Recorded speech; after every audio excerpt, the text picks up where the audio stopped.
Where does the name for Porth-yr-Helig come from? So today I'm on the side of Gogarth, the Orme, just near Llandudno, and this harbour behind me is called Porth-yr-Helig.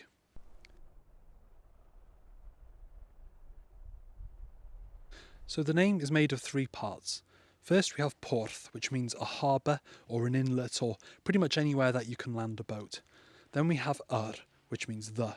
And then we have Helig, which is an unusual spelling of the word Helig, which means willow trees.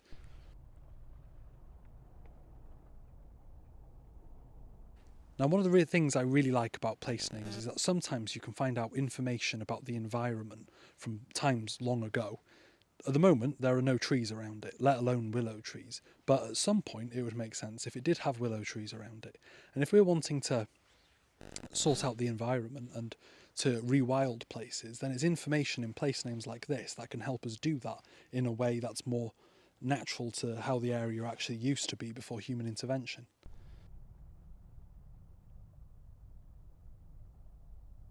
So literally it means the harbour of the willow trees. Anyway, diolch, thank you. Subscribe for more, give us a like, give us a share, and if you want to help support me on my quest to explain every place name in Wales, you can on my Patreon. The link is in my bio. Diolch, have a good one.